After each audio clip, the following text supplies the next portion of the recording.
자, 여러분 오늘 말씀 제목이 뭐죠? 행복, 욕망 추구인가, 사명 추구인가? 저는 뭐라고 말할 것 같습니까? 분명히 그럴 거야. 아이고 뭐 뻔한 이야기 또 하시겠다 싶죠. 여러분 행복은 뭘까요? 오늘 한번 생각을 해봤으면 좋겠습니다. 우리가 지난주에 이어서 복에 대한 새해 복 많이 받으세요. 복 이야기를 하고 있는 중입니다. 행복은 행운이 아니다. 저는 그렇게 정의를 먼저 해보겠습니다. 뭐라고요? 행복은 행운이 아니다. 근데 이게 이제 헷갈리는 거죠. 우리 집 앞마당 한가득 피어난 클로바 제가 한번 세봤습니다. 다 봤더니 이파리가 다 3개 새잎 클로바입니다. 새잎 클로바의 그 의미는 행복입니다. 근데 이제 네잎 클로바는 행운을 상징한다 그러죠. 그래서 네잎 클로바를 보는 순간 와 행운이 오겠다 생각합니다. 그런데 네잎 클로바는 아무리 찾아도 없더라고요. 제가 한 1시간 정도 뒤져봤습니다. 그래서 없어서 포기를 했죠. 왜냐하면은 이게 조금 어떤 좋지 않은 변화가 생겨야 이 네잎 클로버가 갑자기 나타나는 거니까요. 그 앞마당의 풀밭은 건강한 풀밭이었습니다. 별로 건강하지 못하면 그냥 네잎 클로버가 나는 거니까요. 오늘도 행운을 못 찾은 나는 지지리도 운 없는 건 맞지만 복이 없는 것은 아닙니다. 행복을 밟아가며 행운을 쫓았던 그게 복이 없는 것이었습니다. 지난주에 없다와 등이 없는다는 이야기를 나눈 적이 있었습니다. 생각나시죠? 엄마가 아기를 업으려 하면 뭐라고 말합니까? 어부바, 어부가 있죠. 어부바. 시읒이 빠졌습니다. 아기를 등에 업는 순간 아기에게 엄마에겐 아기 얼굴이 보이지 않기 때문에 없습니다. 깜짝 놀랐죠. 첫 번째 아기가 어부바를 당했을 때 일생일대의 엄청난 최대의 그 짧은 순간 위기를 맞는 겁니다. 마치 이유식 때와 같은 고통이었을 겁니다. 엄마는 느닷없이 젖을 안 주고 갑자기 이유식 여러분 다 한번 해보셨죠? 그만 먹어. 왜 부모가 돼서 나에게 먹을 걸 안 주느냐? 근데 그걸 끊어야 그 다음에는 좀 딱딱한 더 건강한 음식을 먹지 않습니까? 그와 같은 것처럼 첫 번째 등에 업혔을 때 아이는 큰 충격을 받는 거예요. 세상에 아무것도 안 보이네. 그랬는데 1초도 안 되는 그 순간에 엄마는 바로 더 가까이 나와 함께 있다는 걸 알게 되지 않습니까? 엄마는 그 대신 또 아기를 등에 업었기 때문에 단단하게 묶었기 때문에 그 풍족한 무게감으로 비록 힘들지만 행복한 겁니다. 아기는 엄마 심장 소리로 또 충분히 행복하며 엄마 등 뒤에서 잠을 잘 수가 있는 겁니다. 그걸 지켜보는 아빠도 그리고 주변에 있는 가족들도 모두 다 이 모습에 행복합니다. 믿음의 길을 가다 보면 주님이 보이지 않을 때가 있지 않습니까? 어렵고 고통스러운 순간에 주님이 보이지 않네 라고 낙심합니다. 바로 그 순간이 우리가 기억해야 될 순간입니다. 주님 없는 것처럼 여겨지는 그 많은 것들은 사실 주님이 나를 업었기 때문에 그렇습니다. 주님이 안 보이는 그때가 실은 가장 가까운 때입니다. 할렐루야! 마찬가지로 새해 새 출발, 행복을 갈망하는 그대에게, 박복하다며 주님을 찾아온 그대에게 주님은 복이 없는 게 아니고 내 등에 이미 복을 엄청 업고 있다라는 것을 알려주셨습니다. 지난주에 제가 드렸던 서두의 말씀이었습니다. 오늘 그 이야기를 좀 더 해보려고 이 말씀을 드렸습니다. 우리가 열심히 뭔가를 해야, 열심히 찾아내야 복을 받고 복을 얻는 줄 알지만 성경은 우리가 이미 복을 다 받았다고 말씀하고 있습니다. 복에 관한 한 성경은 미래에 주어질 것, 네가 열심히 하면 받을 수 있는 것으로 말씀하시는 것이 아니라 이미 주어졌다라고 분명히 말씀하고 있습니다. 창세기 1장 27절, 28절 말씀 같이 한번 읽어보겠습니다. 시작. 하나님이 당신의 형상대로 사람을 창조하셨으니 곧 하나님의 형상대로 사람을 창조하셨다. 하나님이 그들을 남자와 여자로 창조하셨다. 하나님이 그들에게 복을 베푸셨다. 하나님이 그들에게 말씀하시기를 생육하고 번성하여 땅에 충만하여라. 땅을 정복하여라. 바다의 고기와 공중의 새와 땅 위에서 살아 움직이는 모든 생물을 다스려라 하셨다. 아멘. 복을 받았기 때문에 이 일들이 가능한 거예요. 다 잘 다스리는지 보고 복을 주셨다가 아니고 복을 주시고. 아멘. 민수기 22장 12절 말씀 같이 보겠습니다. 시작. 하나님이 발람에게 말씀하셨다. 너는 그 사신들과 함께 가지 말아라. 이집트에서 나온 그 백성은 복을 받은 백성이니 저주하지도 말아라.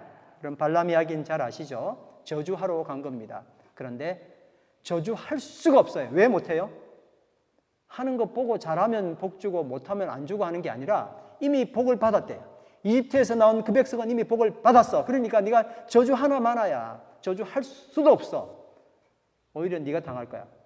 이게 하나님께서 발람에게 하신 말씀이에요. 이미 그 백성은 복을 받은 백성이라 하십니다.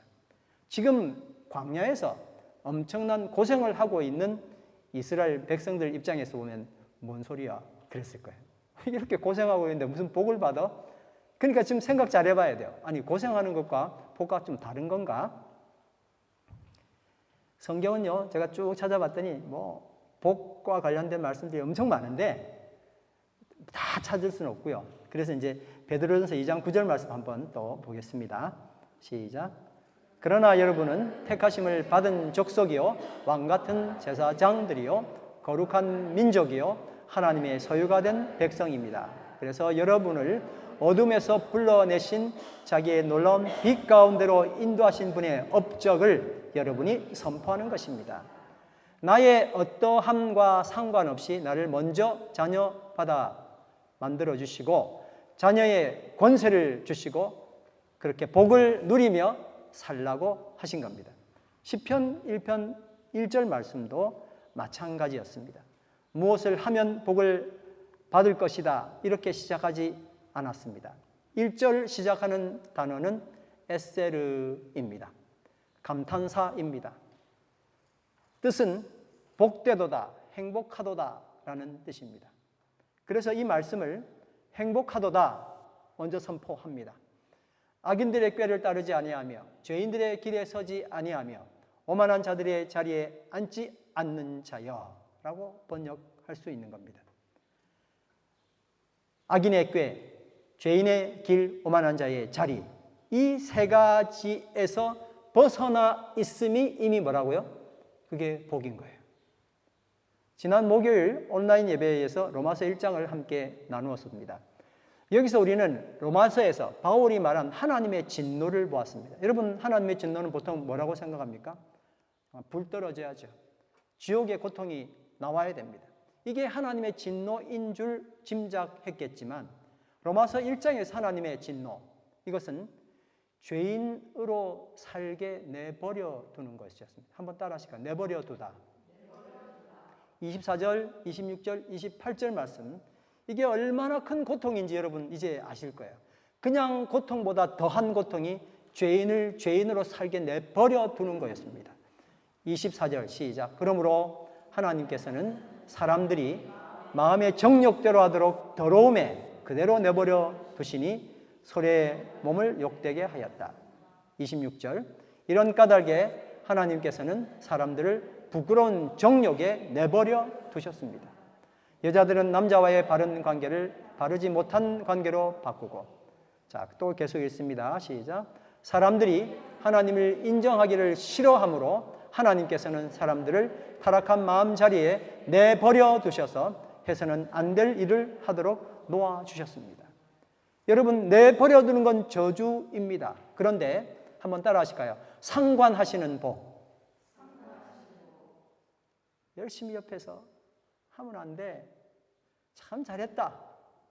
이렇게 해주시는, 상관하시는 게 얼마나 큰 복인가. 그걸 오늘 여러분 알게 되시길 간절히 바랍니다. 마태복음 5장 8복은 그런 의미에서 엄청난 복입니다. 죄인으로 살게 놔두는 게 아니라 죄인으로 살지 못하게 상관하시는 거예요. 그러니 지질이 궁상이었던 가난한 자, 슬퍼하는 자, 마음이 따뜻한 자, 목마른 자, 자비로운 자, 마음이 깨끗한 사람, 화평을 위해서 노력하는 사람, 박해를 받는 사람, 이들 모두가 행복한 이유는 그들이 상관받고 있는 자였기 때문입니다. 아멘. 내가 만약에 하나님의 상관을 지금 받고 있다면 나만큼 행복한 사람이 없는 겁니다. 여러분, 지금 다 힘드시죠? 어젯밤에 울고 오셨죠? 고통스러웠습니까? 그러면 나는 하나님의 상관을 지금 받는 사람입니다. 내 이름을 대면서 나은아, 형제야, 너는 행복자다. 시작. 성렬아, 너는 행복자다. 자기 이름 좀 더 크게 하셔도 됩니다. 시작. 네. 나은아 다 하시면 안 되고 자기 이름 부르시라니까. 시작. 아멘, 아멘, 아멘. 시편 94편 12절 말씀 다 같이 한번 크게 한번 읽어보겠습니다. 시작. 주님께서 꾸짖으시고 주의 법으로 친히 가르치시는 사람은 복이 많은 사람입니다. 아멘. 그러니 광야에서 엄청난 고생을 하는 이스라엘을 하나님이 명명하시기를 이집트에서 나온 그 백성은 복은 받을 백성이다라고 말씀하신 것, 이런 이유인 겁니다. 마태복음 5장에 예수께서 가난한 사람, 우는 사람, 온유한 사람, 목마른 사람, 불쌍히 여긴 사람, 마음이 깨끗한 사람, 평화를 만들기 위하여 노력하는 사람, 의를 위하여 핍박받는 사람, 그리스도 때문에 박해받는 사람을 행복한 사람이라고 말씀하셨던 겁니다. 어느 누가, 이 세상에 어느 누가 지금 가난함이, 우는 것이, 목마른 것이, 박해받는 것이 행복이라고 누가 말할 수 있어요? 누가? 예수님만이 가능하신 거예요. 아멘. 행복에 관한 예수 그리스도의 위대한 통찰, 이것을 우리는 여기서 만나는 겁니다. 크리스천인 당신은 이미 복을 타고 복을 얻고 태어났다. 이렇게 제가 말씀드리고 있지 않습니까? 딱히 인정은 못해도 위로는 받겠네요. 나가면 모르겠습니다. 여러분 그럴 수도 있어요. 그렇죠? 이건 어떠세요? 그 지지리도 복도 없다 말했던 근거들 있잖아요. 예를 들어서 집안에 있는 왼수, 집 밖에 있는 왼수, 이웃집 왼수, 연약한 나, 부모 못 만난 나, 돈 없는 나, 나를 따라다니며 계속 괴롭히는 그 확실하게 인정할 수 있는 저주스러운 것들이죠. 예수님은 이것들을 해결해 주시는 것이 아니라, 예를 들면 돈이 없으면 하늘에서 돈이 비처럼 쫙 내려, 그래야 예수 믿는 재미가 나죠. 그 인간 같지 않은 놈은 정말 어느 순간에 당장 벼락 떨어져서 죽게 하시지 않더라 하는 겁니다. 이건 너무 무속적이고 너무 통속적이고 너무 저속적이고, 그러나 우리에게 너무나 익숙한 방법 아닙니까? 그러니 예수님은 이런 저속한 인간적인 방법에 편승해서 이것들을 해결해 주시는 것이 아니라 이 모든 것이 이미 복이다라고 폭탄 선언을 하신 거예요. 아멘. 패러다임의 엄청난 변화입니다. 아니요, 복도 아닌 걸 그냥 복으로 여기라는 이야기가 아니고 이게 복이라고 말씀하셨어요. 주님이 말씀하셨어요. 할렐루야. 이게 복이에요. 왜 복인지 여러분 궁금하지 않습니까? 행복은 우리들이 생각하는 모든 불행한 요소마다 가득 차 있다고 주님께서 약속하신 겁니다. 마치 따가운 방 껍데기 속에 구수한 알밤이 있듯이, 이렇게 행복은 우리가 불행이라고 생각하는 껍질 속에 둘러싸여 귀하고 예쁘게 익어가고 있는 것입니다. 그래서 야고보서 4장 9절에 이렇게 말씀합니다. 다 평화를 구하고 하나님 나 좀 내버려 두세요. 나 좀 행복하게 놔두세요. 나 좀 안 울게 해주세요. 슬퍼하지 않게 해주세요. 라고 말합니다. 기뻐하게 해주세요. 라고 말하는데 야고보서 4장 9절 말씀 뭐라고 됐습니까? 다 같이 읽어보겠습니다. 시작. 여러분은 괴로워하십시오. 슬퍼하십시오. 우십시오. 여러분의 웃음을 슬픔으로 바꾸십시오. 기쁨을 근심으로 바꾸십시오. 단 거 그만 드세요. 쓴맛 맛있고 떫은 맛 맛있고 신맛 맛있고 짠맛 맛있고 매운맛 맛있습니다. 이렇게 말씀하시는 거예요. 단 거만 주세요 라고 말하는 거예요. 막 그냥 늘 파란 하늘이었으면 좋겠어. 그렇지 않다고요. 어쩌면 예수님께서 산에서 말씀하신 이 복이 팔복이라고 8가지 복으로 한정된 것이 아니라 더 많은 숫자 혹은 더 적은 숫자로 말씀하실 수도 있었습니다. 누가복음 6장에는 이와 비슷한 팔복의 말씀이 사복으로만 나옵니다. 즉 예수께서 말씀하신 복에는 8가지 숫자로 한정된 오복이나 팔복 그런 의미가 아니라는 겁니다. 말씀을 들으러 온 백성을 보시고 그 백성들의 절절한 아픔 하나하나가 이미 복이야 라고 말씀해 주고 싶으셨던 겁니다. 복을 달라고 떼쓰기 전에 우리는 이미 내가 가지고 있는 복, 이미 하나님이 허락하신 복, 정말 저건 아니야 라고 말했던 그 많은 복들, 이미 밥상은 잘 차려져 있는데 소리치며 밥 달라고 달콤한 사탕만 달라고 떼를 쓰며 막무가내로 우기는 아이가 되지 않기 위하여 주님께서 지금 놀라운 식탁으로 우리를 초대하신 겁니다. 그러니 여러분, 우리는 이 말씀을 듣고 과연 여기서 몇 프로만 동의하십니까? 현실을 보세요. 목사님 아무리 그래 말해도 우리는 불행한 건 불행합니다. 눈에 보이는 적은 아니죠. 누가 이 불행을 행복하다 말하겠습니까? 왜 우리 주님의 말씀에 우리는 쉽게 이렇게 동의하지 못할까요? 이유를 한번 알아보면 좋겠습니다. 우리는 언제 행복합니까? 과학자들이 조사를 해본 거예요.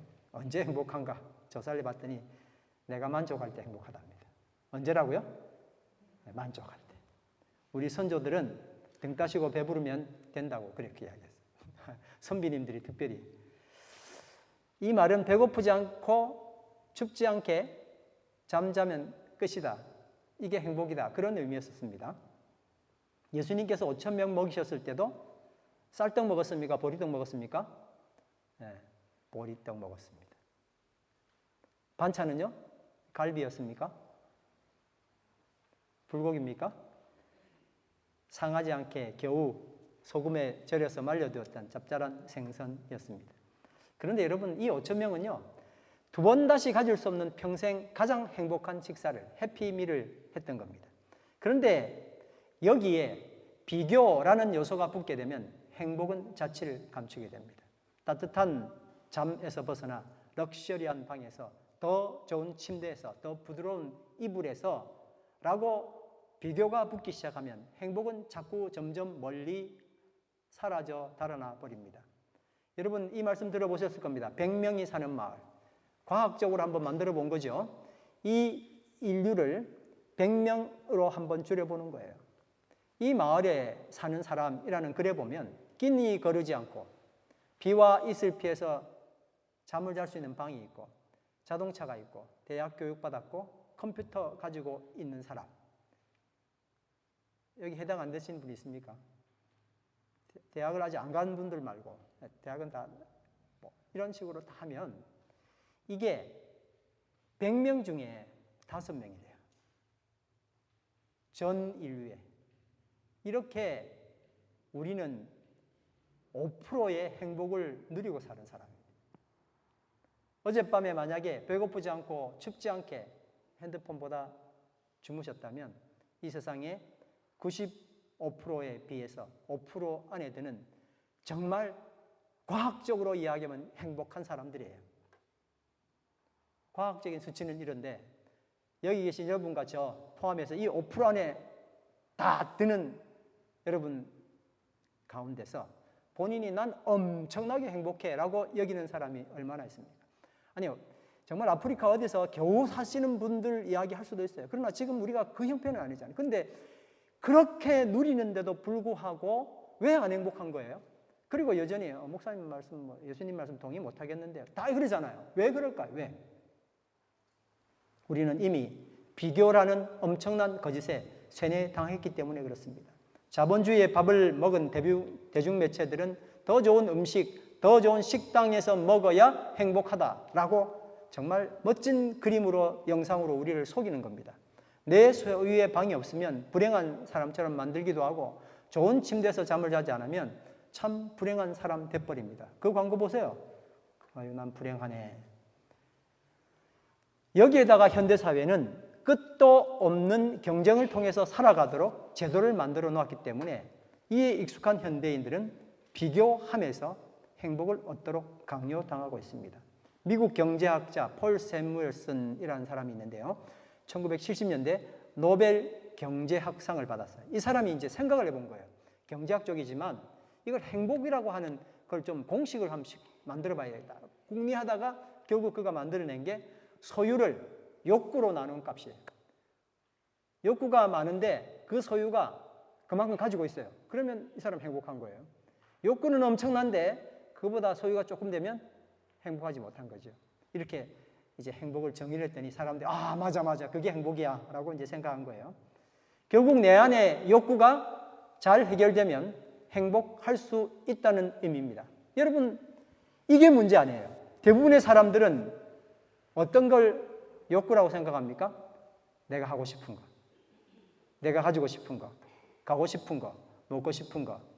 이렇게 비교 대상은 계속 끝도 없이 늘어납니다. 그러니까 욕구도 계속 늘어날 수밖에 없어요. 나는 어제는 괜찮았는데 갑자기 옆 사람 보니까 이건 아니네 하고 또 욕구가 일어나죠. 그래서 절대 행복에 이르지 못하는 거예요. 아무리 상황이 좋아도 행복은 계속 멀어져만 가는 겁니다. 그래서 솔로몬, 지혜의 왕 솔로몬이 전도서에서 정말 그는 이 세상 어느 누구보다도 다 가졌고 하고 싶은 것, 안 해본 것 정말 하나도 없는 그런 사람 아닙니까? 뭐라고 이야기했습니까? 헛되다고요. 내 욕구를 만족시킬 수 있는 것은 아무것도 없어서 불행하고 헛되다는 겁니다. 자, 여러분, 행복은 비교하는 순간 계속 멀리 도망갑니다. 어떻게 해야 되겠습니까? 오늘 본문에서 예수님이 이 말씀하셨어요. 정말 중요한 말씀이에요. 여러분 한번 제 귀담아 들으시기 바랍니다. 욕구, 자기가 하고 싶은 것이 아니라 행복은 자기가 해야 할 것을 이행하는 사람에게 행복한 길을 주님은 제시해 주신 겁니다. 하고 싶은 게 아니라 뭐라고요? 다시 한번 하고 싶은 게 아니라 진짜 멋지지 않습니까? 예수님이 말씀하신 거예요. 네가 하고 싶은 것 해가지고는 아무리 노력해도 정말 다 이룬다 할지라도 결코 행복은 너 곁에 없어. 그런데 정말 지금 이 순간이라도 행복할 수 있는 최고의 방법인데 그게 뭐냐고요? 내가 해야 할 것을 이행하는 거예요. 누가복음 12장 35절에서 38절. 오늘 본문 말씀이죠. 한번 보겠습니다. 시작. 너희는 허리에 띠를 띠고 등불을 켜놓고 있어라. 마치 주인이 혼인잔치에서 들어와서 문을 두드릴 때에 곧 열어줄 것 대기하고 있는 사람들과 같이 되어라. 주인이 와서 종들이 깨어있는 것을 보면 그 종들은 복이 있다. 내가 진정으로 너에게 말한다. 그 주인이 허리를 동이고 그들을 식탁에 앉히고 곁에 와서 시중들 것이다. 주인이 밤중에나 새벽에 오더라도 종들이 깨어있는 것을 보면 그 종들은 복이 있다. 여러분 두 가지 생각하실 거예요. 내가 종인 줄 알아? 여러분 종입니다. 주님의 종. 이걸 빨리 인정해야 돼요. 아멘. 네. 이 이야기는 무슨 이야기를 하냐면 결혼식이라는 게 유태 결혼식이 낮에는 더우니까 밤에 할 거 아닙니까? 근데 주인이 이제 신부 맞으러 갔다가 신부 데리고 이제 주인 집으로 들어오는 거예요. 오는데 이게 언제 올지 모르잖아요. 근데 종들이 문에서 기다리고 있다가 다 자. 깨라! 그러는데 딱 봤더니 다 자고 있는 거예요. 이 잔치는 무슨 잔치가 돼요? 정말 도구판이 되는 거예요. 근데 이 종들이 누구의 마음으로? 주인의 마음으로. 주인이 하고 있는 그 잔치 너무너무 흥겨워하고 주인의 마음으로 기다리고 있다가 주인이 오자마자 문을 탁 열어주면 주인이 얼마나 기쁘겠어요. 저 종은 종이 아니고 그냥 내 마음처럼 행복해 하는구나. 이걸 지금 말씀하고 있는 거예요. 그 종은 행복하대요. 아멘? 내가 하고 싶은 것과 해야 할 것의 차이점. 여러분 뭘까요? 하고 싶은 것은 내 음성 듣는 거예요. 근데 해야 할 것은 하나님 음성 듣는 겁니다. 한번 따라합니다. 하고 싶은 것은 내 음성을 따르는 것이다. 해야 할 것은 하나님의 음성을 따르는 것이다. 하고 싶은 것은 훈련을 요구하지 않지만 해야 할 것은 훈련을 요구한다. 여러분 뭐 재밌는 거 하는데 훈련 받을 필요 있습니까? 그냥 막 가죠. 너무 잘해. 훈련을 안 받았는데. 연습 안 해도 정말 잘합니다. 그렇죠? 근데 해야 할 것은 훈련을 받아야 돼요. 근데 여러분 그 결과가 얼마나 좋은지 다 아시죠? 예수님을 따르는 자들 중에 무리와 제자들이 있었습니다. 교회에 나오는 사람 중에 무리와 제자가 있습니다. 여러분 무리가 되실래요? 제자가 되실래요? 이번 2023년은 나는 제자가 될 거야. 그렇게 결심하시기 바랍니다. 아멘? 한번 따라합니다. 나는 2023년도에 무리가 아니라 제자가 될 거야. 그러면 여러분 무리에 머물지 않고 제자가 되려면 제자가 된다는 건 디사이플이 된다는 것은 디스플린을 해야 되는 거예요. 훈련을 통해서 하고 싶은 것을 어떻게 하고요? 억제하고 해야 할 것을 하는 겁니다. 훈련이라는 것은 결단, 의지, 시간, 노력, 고통이 수반됩니다. 결과는 엄청납니다. 자, 여러분 누가복음 12장 42에서 44절 말씀 다 같이 읽어보겠습니다. 시작. 주님께서 말씀하셨다. 누가 신실하고 슬기로운 청직이겠느냐? 주인이 그에게 자기 종들을 맡기고 제때의 양식을 내주라고 시키면 그는 어떻게 해야 하겠느냐? 주인이 들어와서 볼 때에 그 종이 그렇게 하고 있으면 그 종은 복이 있다. 내가 진정으로 너에게 말한다. 주인은 자기의 모든 재산을 그에게 맡길 것이다. 와, 왔어. 재산 맡긴대. 이게 여러분 재산 맡긴다는 개념이 주인이 종이 하는 걸 봤더니 딱 주인 마음이야. 아, 저 사람은 이거 맡겨도 충분히 하는구나. 그냥 주인이 되는 거예요. 주인의 즐거움에 참여하는 거예요. 주인이 좋으니까 하루 그냥 나도 기뻐요. 이게 아니고 주인이 그 좋아하는 그 기쁜 마음을 종도 갖고 있으니 저 사람 주인이구나. 내 주인의 즐거움에 참여할 자 그렇게 말씀하신 거예요. 정말 그 종은 복 있는 종이죠. 그렇습니까? 복 있는 종이에요. 주인의 마음을 알았으니까요. 주인의 즐거움을 알았으니까요. 그러니 이 종은 종이 아니라 벌써 주인의 마음인 거예요. 그러니 그 종은 뭐가 있다고요? 복이 있다. 할렐루야. 하고 싶은 것이 세상에 많습니다. 내 음성을 따르는 욕망입니다. 반면 하기 싫은 것 많죠? 하고 싶은 것도 많은데 하기 싫은 것은 불편한 것들 하나둘 제거하는 겁니다.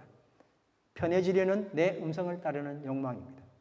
여러분, 세상은 하고 싶은 것 하지 말고 사는 게 아니라 하고 싶은 것 실컷 하고 살으라 그럽니다. 하기 싫은 건 뭐라고요? 절대 하지 마. 이게 나이가 들수록 이렇게 살면 멋있는 인생, 행복한 인생이라고 광고합니다. 쇠뇌시킵니다. 그러나 2023년을 시작하면서 우리 모두는 결심을 했습니다. 하고 싶은 것, 하기 싫은 것에서 벗어나서 해야 할 것에 집중할 거야 라고 말이죠. 다 그렇게 하셨죠? 해야 할 것은 내 음성을 따르는 것이 아니라 하나님의 음성을 따르는 것입니다. 지속적인 훈련이 필요합니다. 근데 여러분 너무 감사하게도 우리 예찬 공동체에는 이런 훈련의 동반자가 될 만나 모임들이 있습니다. 말씀과 연관해서 여러분 주보에 보시면 맨 뒤편에 만나 모임, 소그룹 만나 모임 속에 이렇게 나오잖아요. 1년 1독 성경 만나가 있습니다. 여러분 여기 가입하시면 저도 거기 가입되어 있습니다. 가입하시면 이제 범위를 드리고 또 말씀 나누고 이렇게 해요. 너무 좋아요. 1년 1독입니다. 두 번째는 성경 필사 만나. 우리 김정은 전사님이 지금 하고 계신데 여기 만나장이십니다. 필사들 지금 뭐 수지도 하는 거 봤고 또 이런 분들이 지금 하고 계시죠. 필사 성경을 다 할 거야가 아니고 어떤 분은 뭐 마태복음만 할 수 있고 그죠? 어떤 분은 로마서만 할 수 있고. 그 다음에 말씀 묵상 만나. 큐티로 두란노에서 나오는 말씀입니다. 매일 이 말씀 묵상 만나고 있습니다. 그 다음에 암송 만납니다. 주일날 지금 여러분 함께 설교 끝나고 암송하자, 다 같이 금주의 암송 만나 한번 암송 성경 구절 읽겠습니다 하면 그걸 이제 풀어서 영어 성경으로 풀어가지고 또 영상으로 올리고 이렇게 하면 이걸 이제 말씀을 다 이렇게 일주일 동안 암송하는 거예요. 이 모임도 아주 훌륭한 모임입니다. 성경 연구 만나, 우리 김장로님께서 하시는 성경 연구 만나가 있습니다. 여러분 말씀과 연관해서 이렇게 좋은 만나가 준비가 되어 있어요. 여러분 이번 2023년은 이 만나 모임 여러분 적극적으로 동참하시기를 간절히 축원합니다. 하나 내지는 2개씩 적극적으로 참여하는 만나를 여러분 만드시기 바랍니다. 이게 디스플린이 되는 거예요. 훈련이 돼서 정말 그 결과는 엄청나리라고 저는 감히 여러분에게 확신합니다. 찬양과 관련해서 카라 챔버, 긴네렛 여성 중창, 수금 남성 중창, 비파수금 혼성 중창 모임이 있습니다. 하나님께 찬양 드리는 이 일은 예수 찬양교회의 고울이기도 하지만 인간의 고울입니다. 하나님의 백성이라면 찬양을 드려야 되거든요. 아멘. 그래서 여기 이 모임에 여러분 적극적으로 동참하시기 바랍니다. 그리고 아까 우리 임사모님께서 기도하시면서 하셨지만 잃어버린 한 영혼을 주님께 올려드리는 영혼 구원 사역 2023년 영혼 구원 여러분 꼭 기억하시고 예찬 공동체가 개개인이 이루어야 될 주님께 올려드릴 하나님이 가장 기뻐하시는 게 뭐예요? 한 영혼이 주님께 돌아오는 거예요. 주님 기뻐하시는 그 일에 내가 어떻게 해야 돼요? 주인의 즐거움에 내가 참여해야 되잖아요. 얼마나 좋아요. 하나님 너무너무 기뻐하실 일에 여러분 다 같이 함께 하시길 바랍니다. 여러분 놀랍게도요. 예수님께서 이런 말씀하셨어요. 요한복음 6장 38절입니다. 시작. 나는 내 뜻을 이루려고 하늘에서 내려온 것이 아니라 나를 보내신 분의 뜻을 이루려고 왔다. 참 놀라운 말씀이죠. 예수님조차도 예수님 뜻이 아니라 아버지 뜻을 이루신다고. 그러니 우리가 내 욕망, 내가 하고 싶은 것에 몰두하는 한 해가 아니라 하나님이 나에게 원하시는 뜻, 즉 내가 마땅히 해야 할 일에 집중하는 것은 큰 영광이며 기쁨이 아닐 수 없습니다. 그래서 우리는 이번 해 말에 기쁨의 감정이 넘치고 축복을 누리게 되는 그런 일들이 있기를 간절히 소망합니다. 할렐루야! 연초에 계획 세우고 이를 지금 현재 열심히 이루어 가시는 예찬 공동체 여러분들께 하나님의 이름으로 축복하고 감사드립니다. 그리고 아직 계획을 세우지 못하신 분들은 오늘 결심하셔서 함께 하시기를 여러분 부탁드립니다. 금주 암송 말씀입니다. 누가복음 12장 37절 말씀 다 같이 읽겠습니다. 시작. 주님이 와서 종들이 깨어있는 것을 보면 그 종들은 복이 있다. 내가 진정으로 너에게 말한다. 그 주인이 허리를 동이고 그들을 식탁에 앉히고 곁에 와서 시중들 것이다. 할렐루야! 우리 다 같이 일어나셔서 사명 찬양 드리겠습니다. 사명입니다.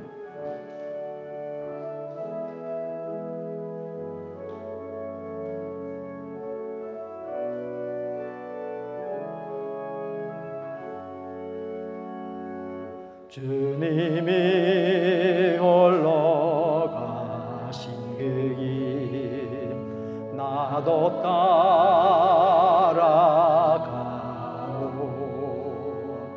모든 물과 피 흘리신 그 길을 나도 가오.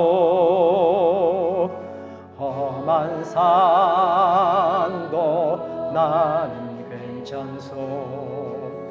바다 끝이라도 나는 괜찮소.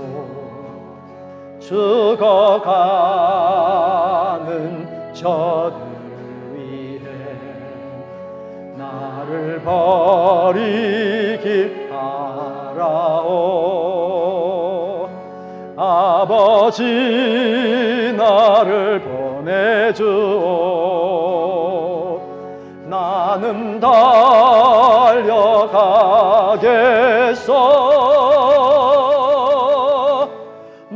목숨도 아끼지 않겠소. 나를 보내주오. 세상이 나를 미워해도, 세상이 나를 미워해도 나는 사랑하겠소.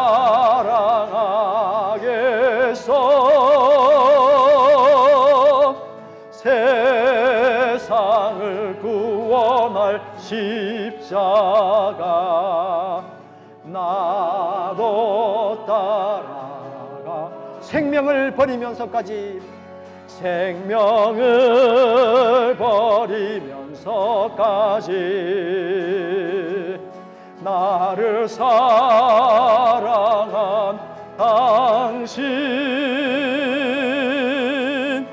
이 작은 나를 받아주오. 나도 사랑하오. 말씀을 생각하시면서 함께 합심하여 기도하겠습니다. 아버지 하나님, 그동안 우리는 이미 받은 그 복을, 이미 다 주셨다고 말씀했던 그 복을 저주로 여기고 단지 답만만 아는 어린아이처럼 그 모든 복들을 거부하고 살아섰습니다. 하나님, 이 시간에 저희들이 주님 앞에 간구합니다. 아직도 주께서 허락하신 이 많은 복들을 복이라고 여기지 못했던 우리를 용서하시고, 행복이 아니라 행운에 겨워 행운만 찾아다녔던 우리의 모습들을 이 시간 회개하면서 이제 주님께서 허락하신 욕망을 추구하는 삶이 아니라 사명을 추구하는 삶으로 우리를 바꿔주시고 2023년 그런 삶을 살 수 있도록 역사하여 주시길 간절히 바랍니다. 주여, 우리를 불쌍히 여겨 주시옵소서. 주인이 허리를 동이고 식탁에 앉히고 곁에 와서 시중을, 이 놀라운 하나님의 마음, 주인의 마음에 동참하는 기쁨을 누리도록 역사하여 주시옵소서. 주여, 우리와 함께 하시길 간절히 바랍니다. 하나님, 2023년도 우리를 인도하여 주시옵소서. 생명을 버리면서까지 나를 사랑한 당신,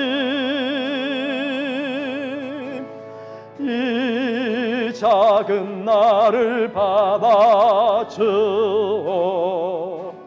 나도 사랑하오.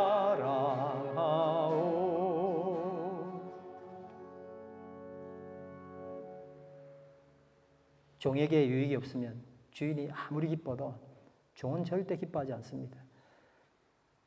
그러나 주인의 마음을 아는 종은 주인의 기쁨에 자기의 기쁨이 있는 줄 압니다. 하나님, 진짜 우리를 기쁘게 하시기 위하여 하늘에 있는 모든 역사와 하나님의 놀라우신 모든 것들을 주기 위하여 기다리시는 아버지이신 하나님, 당신의 그 기쁨에 우리가 동참하기를 간절히 바랍니다. 그저 세상에 행운 따위 찾아가며 나는 왜 이런 게 없냐고 그 많은 행복들을 쫓아버리는 것이 아니라 진짜 나에게 허락하신, 정말 요소요소마다 포진되어 있는 그 많은, 우리가 저주라고 생각했던 혹은 불행이라고 생각했던 그 많은 것들을 이번 한 해는 다 찾아서 행복 만들어 누릴 수 있도록 역사하여 주시고, 주님, 그 귀하고 놀라우신 내 원하는 삶이 아니라 주님께서 우리에게 시키시는 그 귀한 삶을 기쁨으로 동참할 수 있는 역사가 있도록 저희를 2023년 한 해 축복하여 주시옵소서. 예수님 이름으로 기도드립니다. 아멘.